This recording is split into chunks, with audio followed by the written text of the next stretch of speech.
Hi, I'm Katrina Retriever, linguist, founder of Lingua and Lingua Plus. And today I'd like to ask you, do you have different versions of your name? As you may have heard, probably read, I prefer to go by different versions of my name in different languages.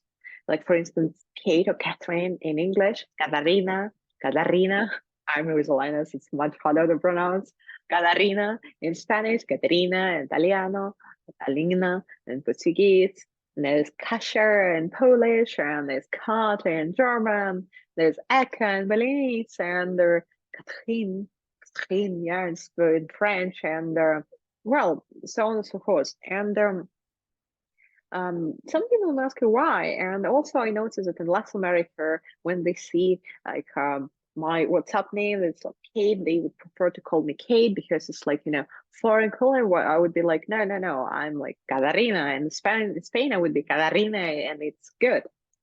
Um, and when you're asking me why, because when I was learning languages, especially as a teenager, I realized that it was helping me a lot to switch between the languages and to switch between my, well, personalities, as I would call them, alter egos. And what I noticed that there were students who actually pick a local version of the name, the original name, feel that indeed it helps them to create like this different alter ego, a different persona, and doesn't necessarily mean that this persona is going to be exactly like local, but in this persona, they may kind of change their head and maybe become more confident or become more forgiven their own mistakes.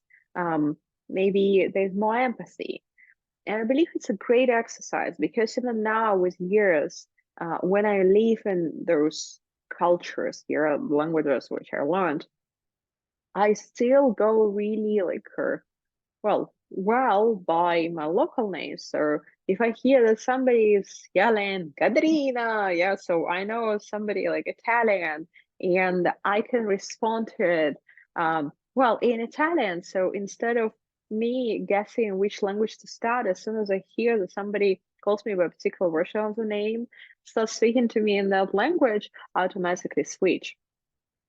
And I think overall, this idea of creating different personality helps you in learning because if you have any, say like, traumas or any timidness, your shyness in your native language, you can actually try to work with that in a foreign language because you create a different personality that could differ, right, from your native personality.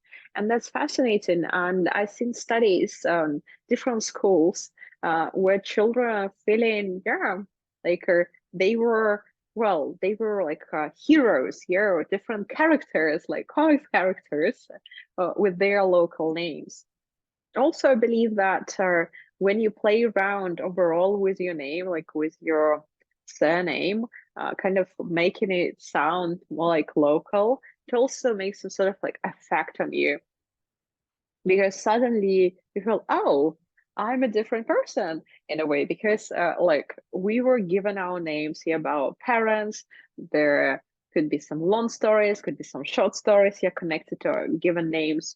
And I know that some people, when they go to another country, they may even like completely switch their name. Not just like local version as I do, because for me that part of ka is always important because it's coming from Greek catharsis.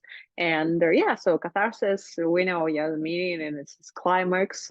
And I'm connected, yeah, to that particular ka element. And then we're playing around here. So it's eka, right? It's ka, di, whatever.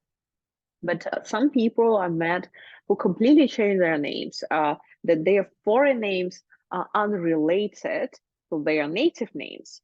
And that's also interesting. I was asking, okay, why do you do it? And they would say, yeah, I just wanted to start from blank page. I wanted to create this different personality in that new country, new language, just to feel like, or instead of no, what comes to my mind instead of like Maria, Helen. Yeah, like nothing connected, but I wanted to feel Helen. We often see this happening as well with Asian names when they're some like Chinese, Japanese names that are very difficult to pronounce for the Westerns.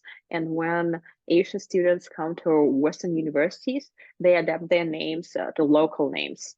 I understand, but the question is like whether you adapted out of necessity because you believe that nobody will be able yet to pronounce your name, or you do it because yeah you want to create different personality. I feel like every name is beautiful, and if you love your name, even if it's difficult, like to pronounce your foreigners, you can still well wear it right and present it to the foreigners and see how they'll react, and still yeah continue like sticking to it.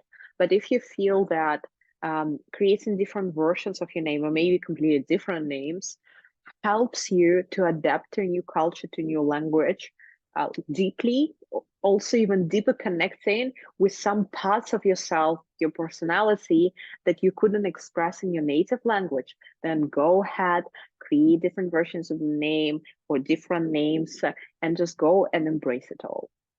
Well, please share your comments or questions, experiences. I'd love to hear it all. This is a fascinating topic. Love to see how you change your names or how you wear them.